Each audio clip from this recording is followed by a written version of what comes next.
One of the things I'm going to do today, we're talking about putting your public health degree to work, but we could pretty much substitute any degree.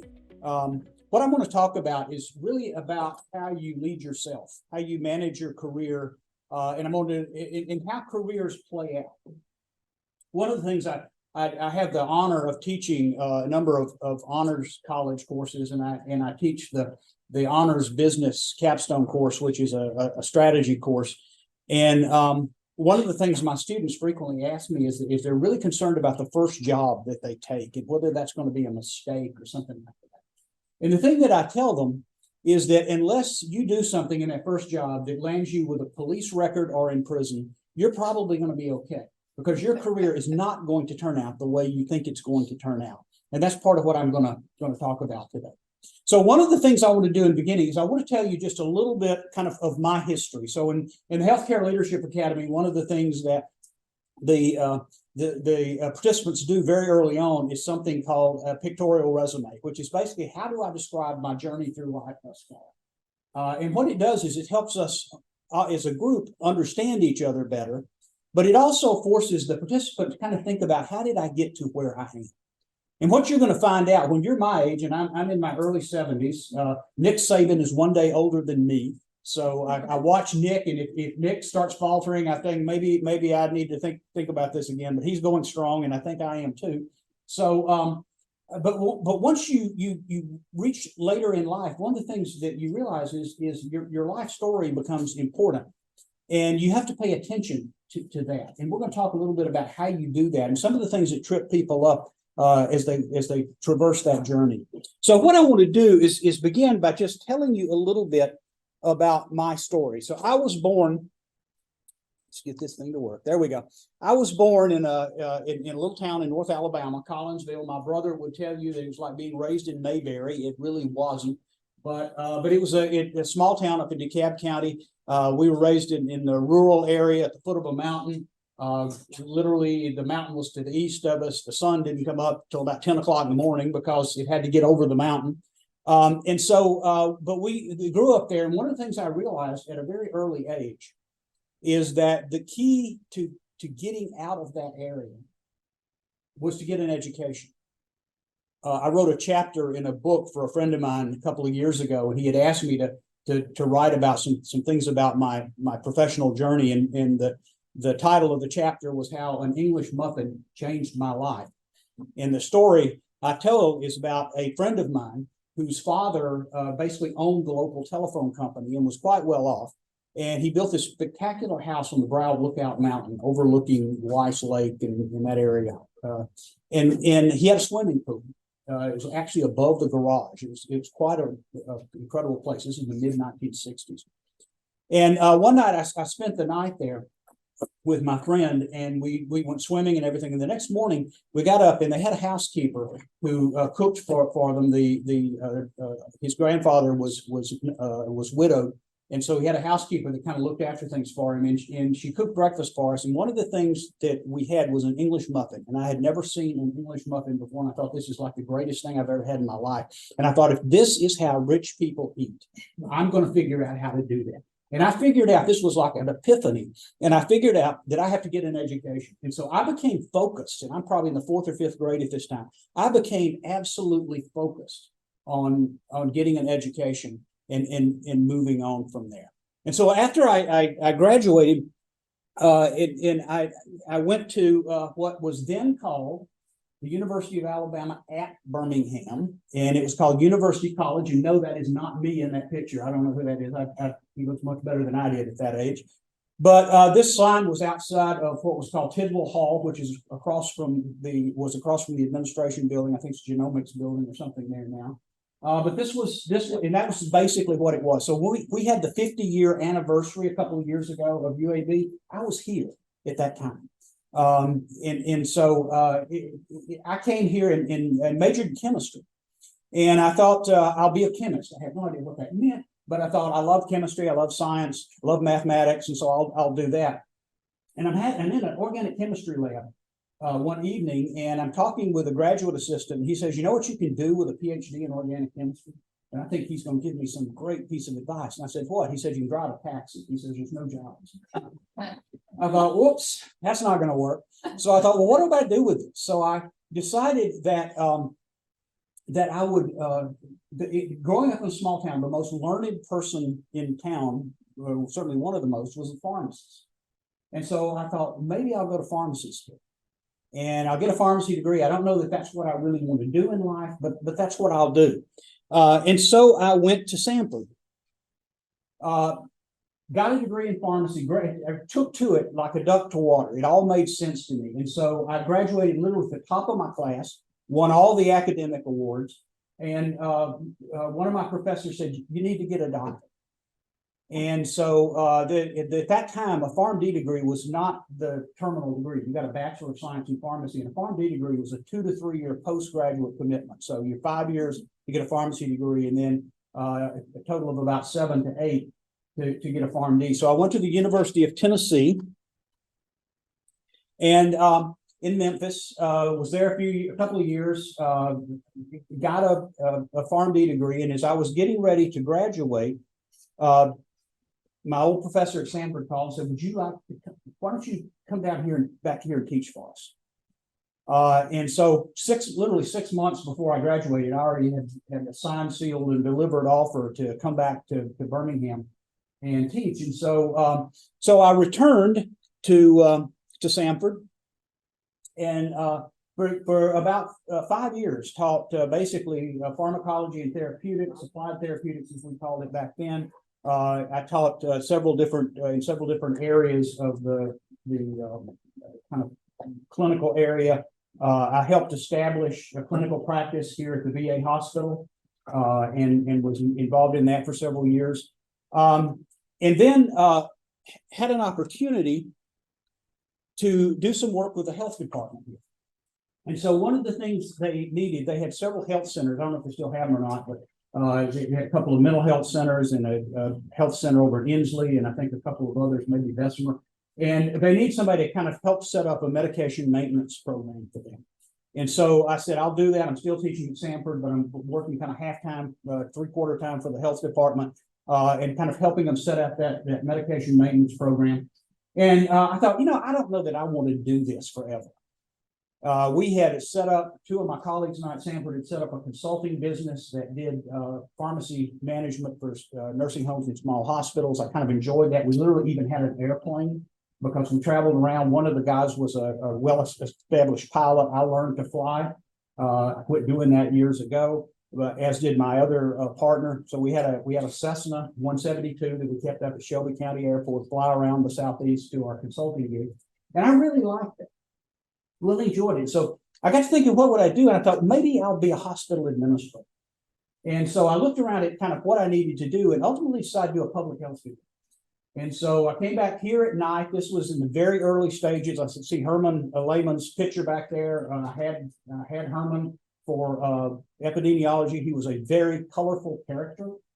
His lectures would be X-rated by today's standards. He was not very careful with his language sometimes, but he was always entertaining.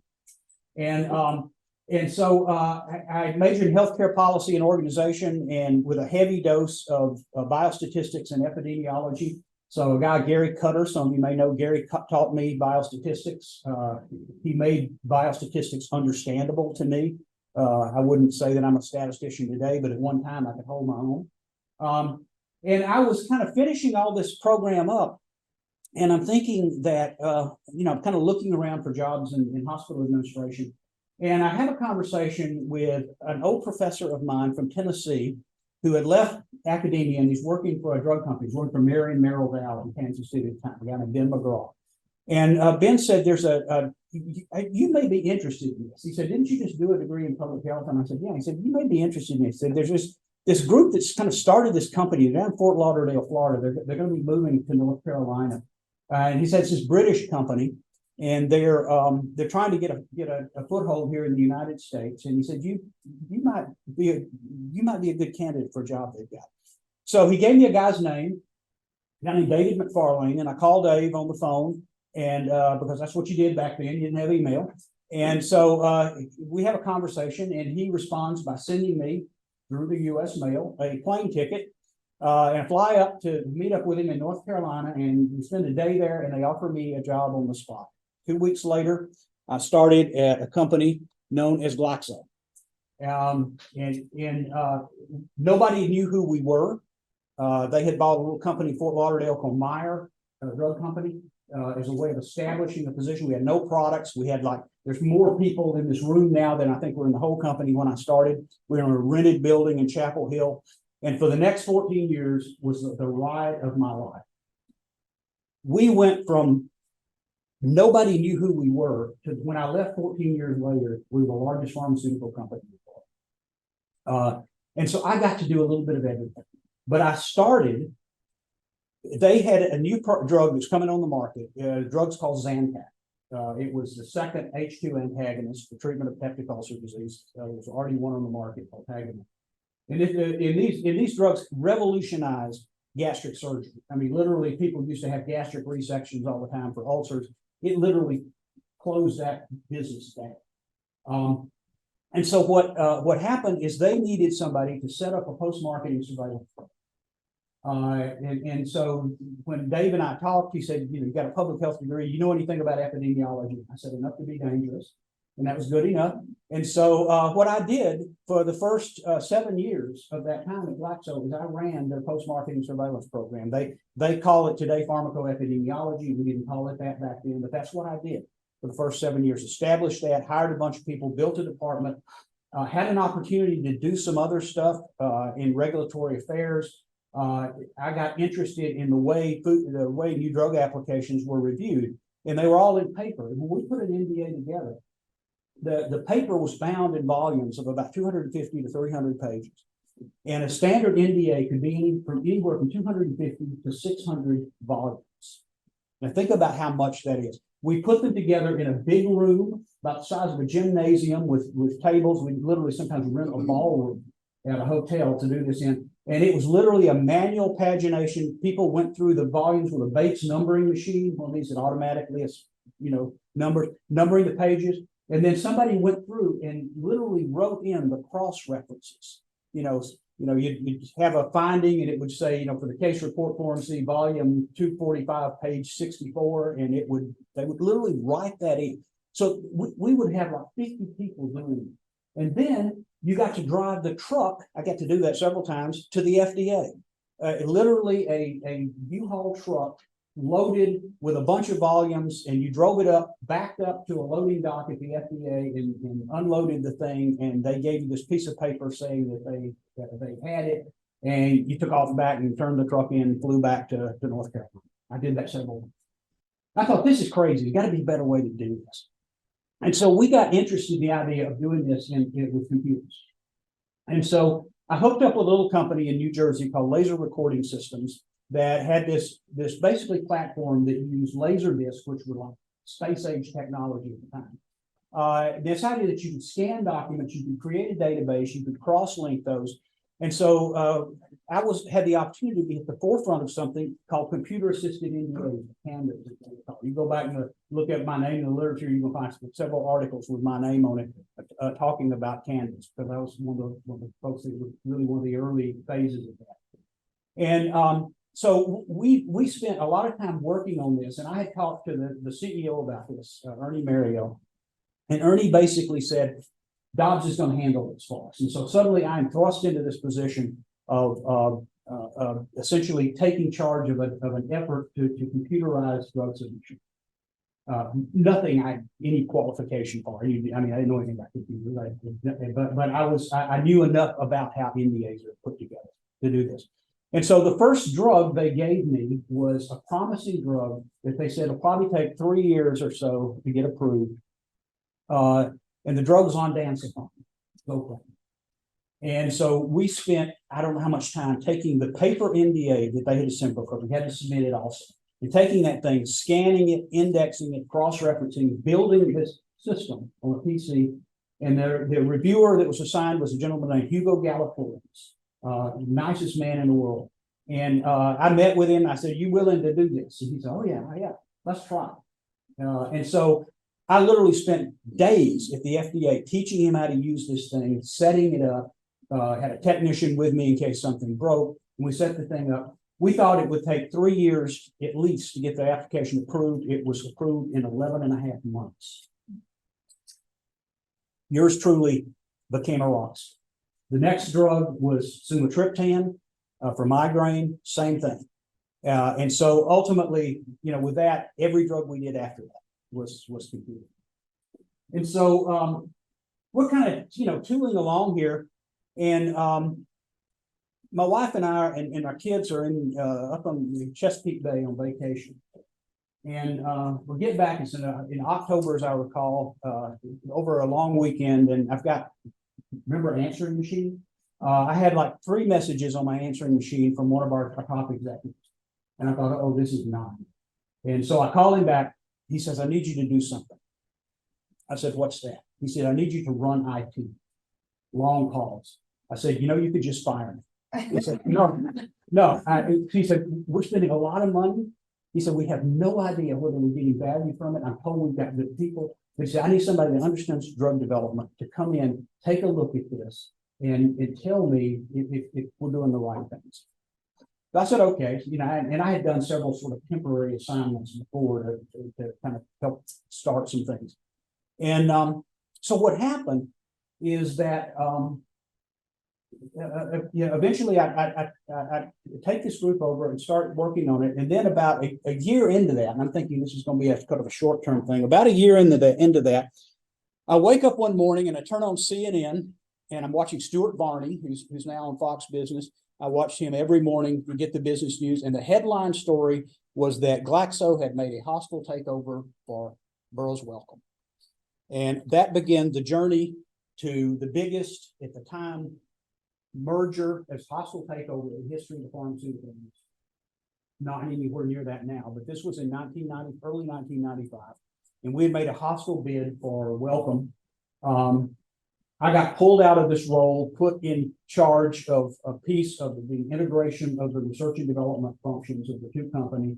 One of my tasks was figuring out how to use contract research organizations for preclinical research. I wound up as part of the integration team to put together the two companies, literally traveling back and forth. In 1 week, I made 3 round trips to London. I don't recommend that. I was like, by the time, the following Sunday got here, I was a basket case, but it was like just an amazing pace. We had a fleet of corporate jets. So, you jump on one of the Gulf Streams and fly across, and you saved a lot of time doing that.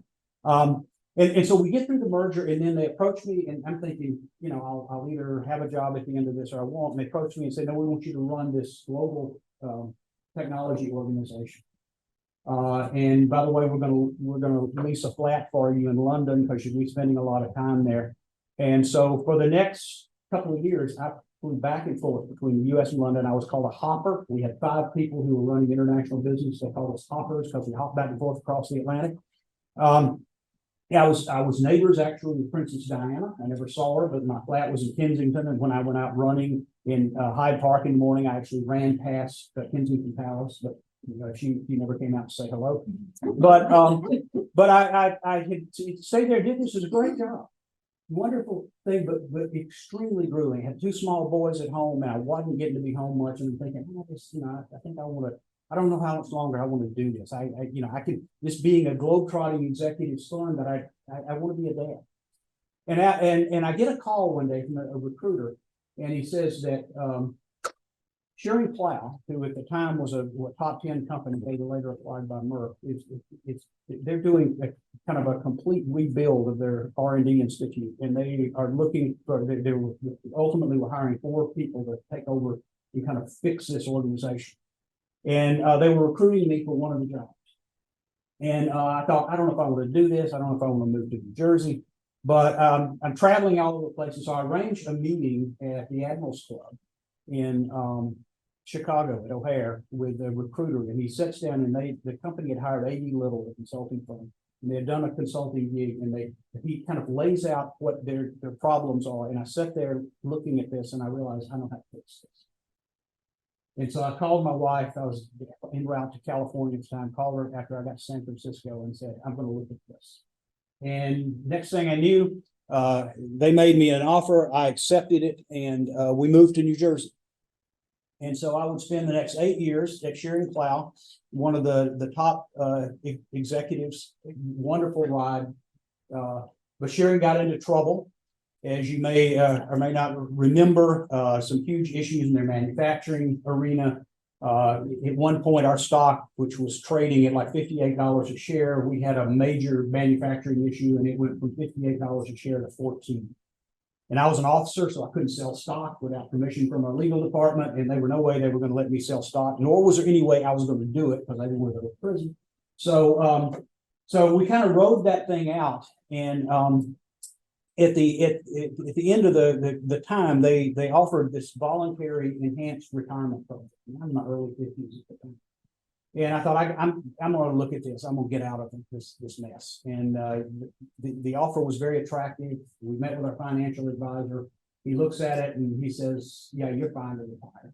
And I said, "You know, if I or not or to leave," and I said, "Take it." And so, you know, what if I take a couple of years before I go back to work? He said, "Oh, you're still fine." And so my wife Rita said, "What if Joel never goes back to work?" He said, "Let's see." So Dave, who's still there, Dave's the quant guy. There's two guys, Elliot and Dave. Elliot's the strategist. Dave's the quant guy. They're at Merrill Lynch, still using.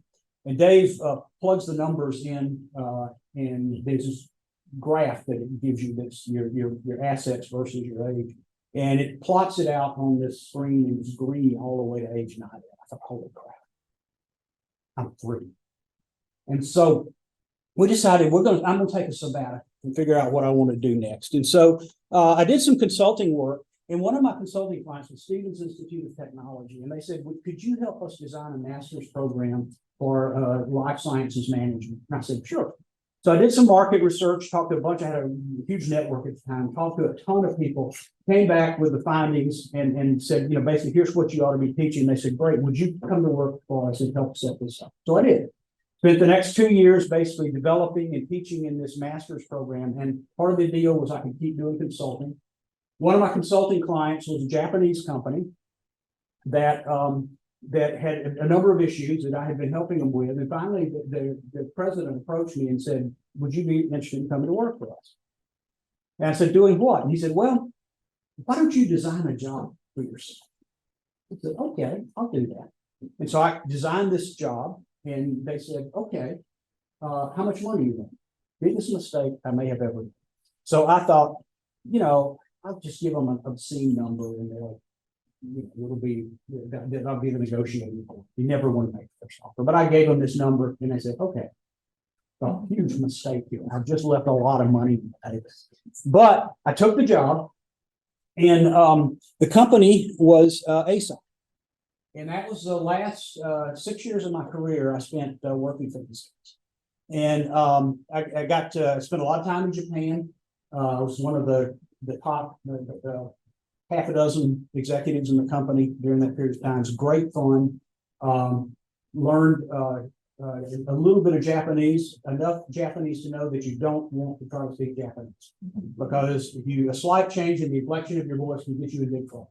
So, you know, I can say "kanpai," which is cheers, but that's about it. And so, but I spent the last 6 years of my career there. At the age of 59, decided I'm done. We were beginning to get in trouble. We lost a patent on Aricept.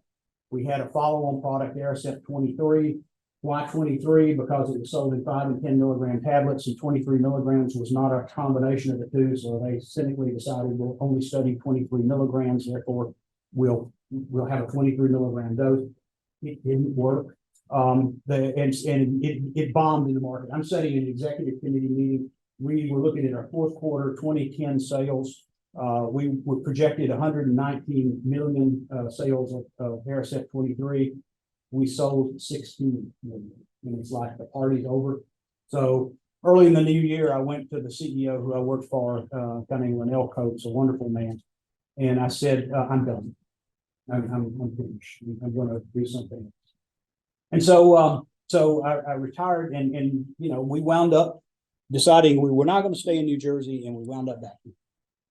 Now, if this doesn't tell you anything, it should tell you this: your plans in real life do not work out the way you think they're going to. Hence, I tell my students, don't worry about your first job. because it's not going to matter unless you do something really stupid. And so one of the first lessons I want you to learn is that real life is messy. And in fact, I will commend a book to you. If you've ever read anything, Bruce Feiler's a really good writer. He's written on a bunch of different subjects, but this is one of his most recent books. It's called The Search. And basically he talks about a post-career world where your journey is like that previous graph. And he tells the stories of people who navigated through life with radical changes in their career. Most people don't do what they went to college to do. And that's going to be true for most of you as well. The thing you have to realize, and what I'm going to spend the rest of our time together talking about, is the things that you need to do in order to maximize the fact that your career is going to be messy. And so one of the things as leaders, we evolve in three ways. First is by leading ourselves, the hardest person you'll ever lead.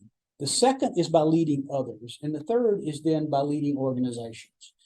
And so we talk about leading ourselves. That's really the discipline we're going to talk about today, about the things that you have to take charge of in your own career. Leading others, when we teach that, we're not going to talk about this today. We talk about this in terms of leading teams and leading organizations. We talk about this in terms of strategic leadership. But we're going to focus on that center dot today and talk about that. Peter Drucker, one of the greatest management thinkers of the 20th century, and he died, I think, in 2005. But he wrote this. This is from the foreword to a book that was written by a mentor of mine, a guy named Bob Buford. And this is the foreword, part of the foreword that Peter wrote. He said, in a few hundred years, when the history of our time will be written from a long-term perspective, I think it's very probable that the most important event these historians will see is not technology, it's not the internet, it's not e-commerce. It is an unprecedented change in the human condition. For the first time, and I mean that literally, a substantial and rapidly growing number of people have choices. For the first time, they will have to manage this stuff. If any of us in this room had been born a couple of hundred years ago, you know what? Our fate would pretty much have been sealed based on what our parents did. If my father was a blacksmith, I would probably have been a blacksmith. If you were a woman, you were probably going to be a mother and a homemaker. You didn't have a lot of choices. We have choices today, but with choices come responsibility. And so we have to seize that responsibility, and in doing so, to take charge of our careers and take charge of our lives. And so one of the first things that's important to remember is our lives exist basically in four dimensions. Family and close friends. There is a ton of research being done today on the impact of loneliness, and particularly in aging, as people get older. This is a huge issue. It's a public health issue, I will tell you, because loneliness comes with some significant consequences. And so family and friends, you have the second going clockwise is community, the broader community that you engage in, what you do, whether it's volunteer work you do or whether you serve in a political realm or something, but your community. The bottom, obviously, is vocation. It's what you do for a living. And the final one is spirituality. And even if you are an atheist, you have a spiritual dimension. Spirituality is really about answering the big questions in life. Where do we come from? Why are we here? Why is the world the way it is? What is my purpose in life? What happens after we die? Everybody asks those questions. And regardless of how you approach it, you have to keep all of these things in balance in order to lead a well-balanced and productive life. Now, our careers take different trajectories. I did a lot of merger and acquisition work later in my career. I didn't go into all that. I just talked about one of the mergers, but companies I worked for, we bought and sold companies left and right. And I was frequently on the integration teams for putting those together. And as a consultant, I still do this. And one of the things we would discover is when you put a new organization together, you would always have these people who had been there a long time, but they were completely unproductive. We referred to them as dead wood. You know, this was what was going to have to be pruned out of the organization. And I would talk with these folks and try to understand, what where they were coming from and kind of who they were and all that kind of stuff. I was doing something like that. You talk with everybody, you have interviews with everybody. And I don't think any of those people ever got up one day and said, I think I'll ruin my career today. It happened insidiously. And this is what happens in careers. You start out down here at the bottom. You come out of college. You're an expert in a narrow area. I'll talk about this in the next slide. And you progress, but at some point in your career, there's a setback. Maybe you don't get a promotion. Maybe you get laid off. Maybe you just you got a boss you don't like. Something happens, and you have a choice to make. And the choice is you're either going to learn from that and move forward and continue to climb this green line, or you begin to get cynical, you begin to get lazy, and you eventually follow this blue line and become like the folks that I talked about earlier, where you're just taking up space. You're really not doing very much. And so how this plays out in real life, the ages are approximations.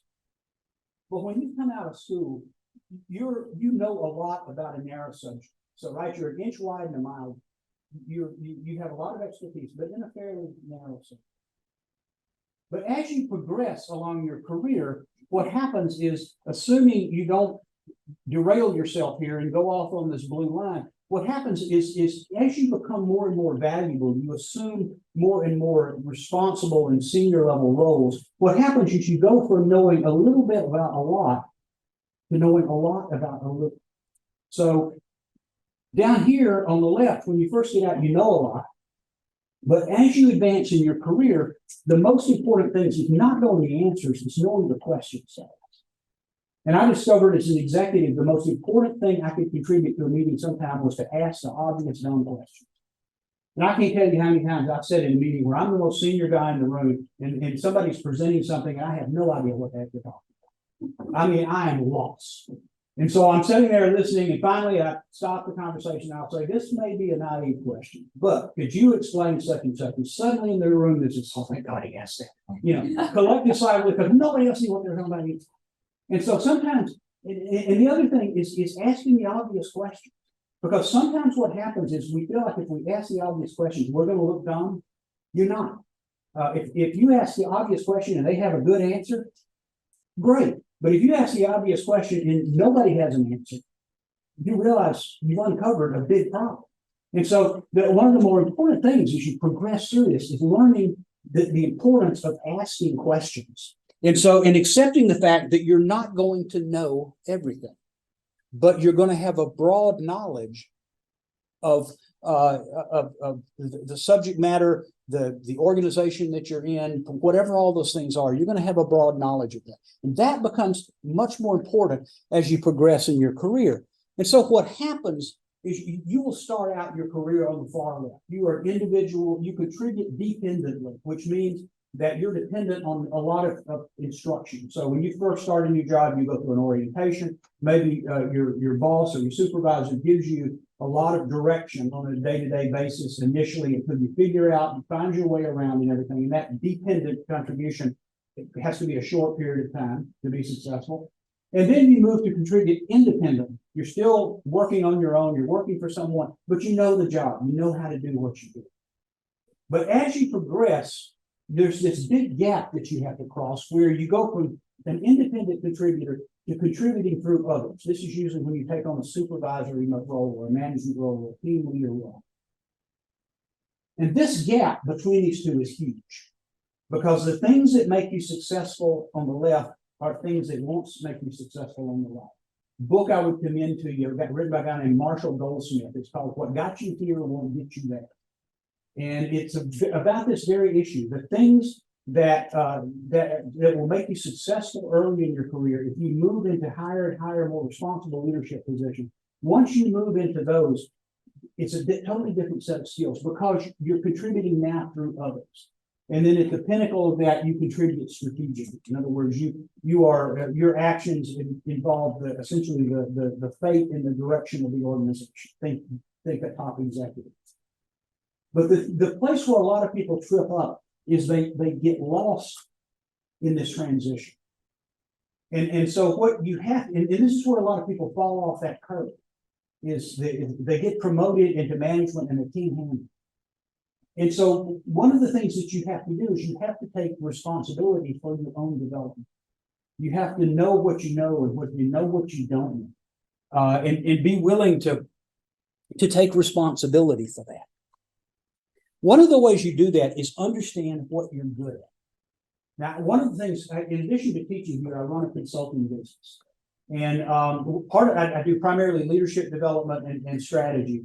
And but one of the things I also do is executive coaching. So at any given time, I've got about a dozen clients, primarily senior executives, literally all over the world that I work with. And what I do is individual coaching, usually over a period of 6 months to a year, to kind of help them get better at being leaders. And one of the things I frequently have them do early on is an assessment of their strengths, to understand what you're good at. And there's several ways of doing that. One is just thinking about what do you love doing? What is it that you're passionate about? What animates you? All of you, if you're doing public health degrees, obviously there's something in the realm of wellness, of service, those kind of things that are important to you, or you wouldn't be doing it. What would you do if you weren't being paid to do it? Don't tell the business school dean this, but I would teach if they didn't pay me, because I love doing this at this season of life. This is what I'm wired to do. What activities cause you to lose track of time? Too many O's in the lose there. What do others frequently tell you you're good at? Well, probably one of the most valuable things you can do is take a very simple test called the strength test. Some of you nodding, you've probably taken it before. Take the $20 version. Don't take the $50 version. The $20 version gives you your top 5 strengths and a really good set of instructions about how to utilize. Because if you know what you're good at and you can find a role where you operate from areas of strength, you're going to be successful. You're going to enjoy it because that's what you're wired to do. And too many times people try to operate outside of their areas of strength and they fail. A lot of the people who fall off that curve and just showed you got themselves into positions where they're failing. I could give you tons of examples of people that I have worked with and coached where the fundamental issue for what they were struggling with is they had taken a job or moved into a job or been promoted into a job where they were not able to use their strengths and they were focused on their weaknesses. And so particularly the other thing is when you move into managerial roles, one of the things you want to make sure you do is you hire people who are good at what you're not good at. Don't hire people like yourself. Biggest mistake you'll ever make. Hire to your weaknesses because you want people who are good at what you're not good at. I don't like doing detail work. I don't like finding. If you told me I had to be an accountant, I would go home and put my head in that. I could not do that. But I always hired people who were really good with the finances, for whom that was a strength. And then they could do the detail work and they could tell me what I needed to know in order to make the decisions that I needed to make. But you got to know what you're good at, know what your strengths are. Another thing you can do, it's a very basic strategic planning tool called a SWOT analysis, strengths, weaknesses, opportunities. And one of the basic things that you can do is a SWOT analysis on yourself. This is just a number of questions to ask, what are your strengths? We talked about some of these things already, your weaknesses, which are the opposite of those. Opportunities, where can you apply those strengths? What can you do to improve or minimize your weaknesses? Is there something in your company or your industry that no one is there a need that nobody's filling, but looking for opportunities there? And then threats are, what are the things that could cause your career to derail? What are the things that prevent you from being the best that you can be? And then when you've got all this mess, you have to do something with it. And this is another planning tool that's frequently used called the TOES analysis, which is another one SWOT spelled backwards. But what you're doing with this now is you're taking all this stuff that you've accumulated from your SWOT analysis, and you're asking, how do I put this to work? How do I use my strengths to take advantage of my opportunities? How do I use my strengths to avoid threats? How do I take advantage of opportunities by overcoming weaknesses? And how do I minimize weaknesses and avoid threats? When I do strategic planning exercises with companies, we do a SWOT analysis very early on, and it's very messy, a whole bunch of stuff. And where I earn my consulting fee is here. Because one of the rules I have is that anything that goes in any of these boxes has to be an actionable statement. So it can't just be, the SWOT analysis is kind of random words and phrases and stuff sometimes. But this has to be an actionable statement. And it's from these actionable statements that then we begin to craft a set of strategic imperatives, which is ultimately becomes the strategy for the company. Same kind of thing when you manage your career. You look at these things and figure out, okay, what do I need to do in order to make that successful. Here's another thing. Have a plan. Most of my coaching clients, I do an exercise that we call the ideal life exercise. And I ask them this question. Pick an age in the future or a number of years in the future. Most people pick an age, some kind of milestone age, depending on if they're in their 40s, it may be 65. If it's somebody that's relatively young, it may be age 40. Most of my clients are middle-aged, so they're usually picking 60, 65, something like that. And you ask yourself this question, if my life turned out perfect at that age, how would I describe it? And I say, don't answer me now. We're going to take a month to work on this, and when we get back together again, we'll talk about it. So frequently in the middle of that month, I'll get an email or a phone call from one of my clients, and they'll say, I've been working on this, and there's not much in here about work. It's not okay. Which I reply, what do you think? Because this is your plan, not mine. And a lot of times that's an epiphany that, you know, what's really important to me is a lot of things that I think are most important. Like this. I did this exercise in the early 2000s. I was on a flight from New York to Paris, and it was a Saturday night flight. I had a dinner that Sunday evening, so I had to fly over a day early. And I had read an article that had in Harvard Business Review, I recall, that had something similar to this in it. So I sat out there the next day after I got there. I'm trying to stay awake, like, you know, never, if you fly overnight to Europe, you never take a nap, you mess up the whole week. So you stay awake, and I'm sitting on the balcony of my hotel, overlooking the Mediterranean south of France. And I'm making this list of things. If I like turn that way at age 65, 44. We moved here in 2011, setting up my office at home. I'm going through some files, and I find that list. It's at this time, it's about 10 years old. 21 items on the list. I'm 59 years old at that time. Guess what? 19 of the 21 had already happened. And I asked myself why. And here's what I think the conclusion I think. The very act of doing this exercise sensitizes you to opportunity. If you know where you want to go, you're more likely to get there. Peter Drucker once said, opportunity is like a roadway. It comes in over the transom unannounced and received as quickly as it can. And if you aren't aware of what you want in life, of what's important to you, you're not going to recognize the opportunity. People will tell me, boy, you're lucky. You get to do what you do at this stage in life. You get to teach, you get to do consulting, you get to do all this stuff. And I tell them, no, I'm not lucky. Luck is when preparation meets opportunity. That's how luck works. And so, but you've got to do the homework. You got to do the preparation to recognize the opportunity.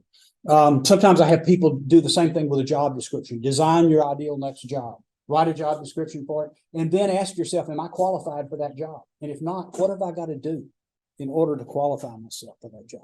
Anybody familiar with this concept, the U-curve, the U-bend of life? Fascinating research. This particular graphic comes from the Economist. There's several different versions. But basically, it's sometimes they cover that called the U-curve of happiness, but if you actually read the research, happiness is the wrong word. It's contentment. And what happens is as you approach middle age, your contentment goes downhill, and you really bottom out in your early 50s. What usually happens to people at that age? Midlife crises. The red convertible. The red convertible, the divorce, yeah, the whole thing. And I could tell you, we could spend the next few minutes we have here, and I could tell you stories of friends of mine who screwed their lives up big time because they made stupid decisions at midlife. And so it's important to realize that at some point in your late 40s, early 50s, things are going to get rough. They did for me. This bears out perfect, but it gets better. And you get up here. I'm up here at the top. I'm actually a little above that curve. It's in my early 70s, and I will tell you, I am more content now than ever been in my life. And so the important thing is to know what's happening. Not that you dread getting old, reaching middle age, because you know, as I tell my students, if you don't die young, you'll live to be old. And so you have to. This is just part of the journey of life. But if you know what's happening to you, I've been coaching a man who had a severe career derailment, and he's 53 years old. And I told him, you got to remember where you are, right? And you got to pick yourself up from this and move forward. But don't lose sight of where you are in life. You're at one of the most difficult parts. It's going to get better, but you got to take responsibility to dig yourself out of the hole that you got yourself in, and get back on the horse to prove it. And he's doing it.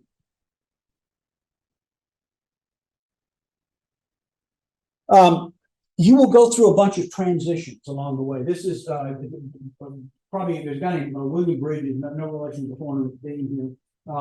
But he wrote his first book was called Managing Transitions, Making the Most of Life Changes.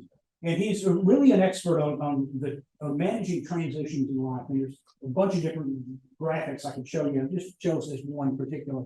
But this is what we go through during these transitions. You may get laid off from a job. You may have the death of a loved one, a spouse, heaven forbid, a child, but there are going to be setbacks in life. These first reactions are going to be shock and anger and denial. And then you kind of go through this neutral zone before you can come out of it. So I coach a lot of executives who have been let go.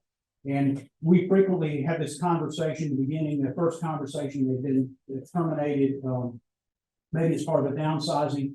And the conversation usually begins with these idiots. They don't know, they can't run this company without me.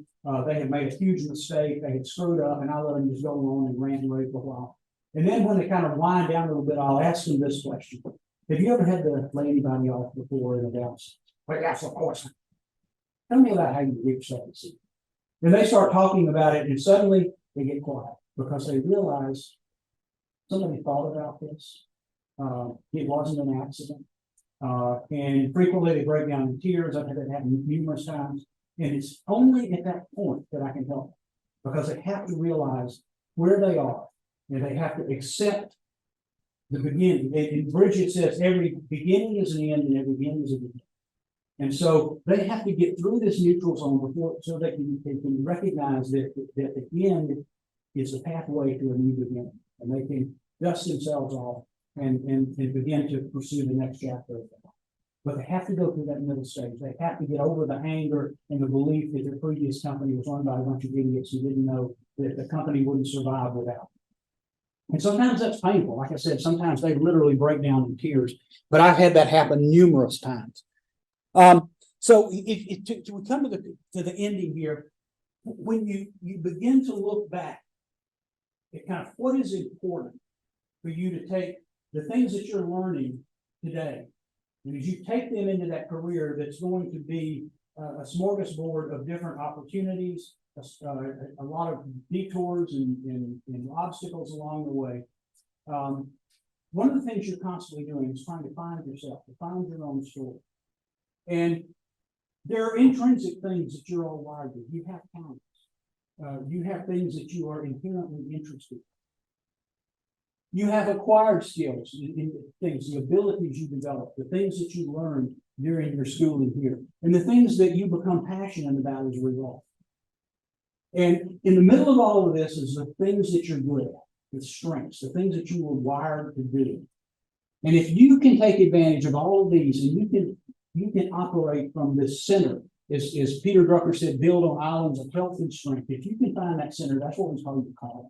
That's what you were put on this earth to do. And if you're really fortunate, you'll find.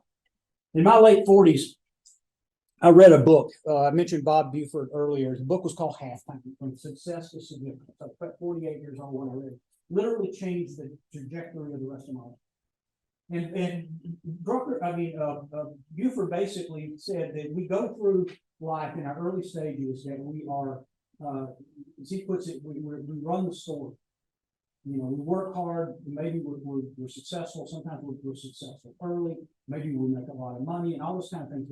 But at midlife, think of that U curve, that bottom part. We hit the pause button. For me, that pause button happened when I sat in that financial advisor's office, and he said, "You don't really have to go back to work if you don't know." And I realized I'm free. I can choose what I do next. And so you get to that middle stage of life, you're at the bottom of that curve, and you begin to ask, what's next? Is this all there is? And particularly see this with people who've been extremely successful and accumulated a lot of wealth.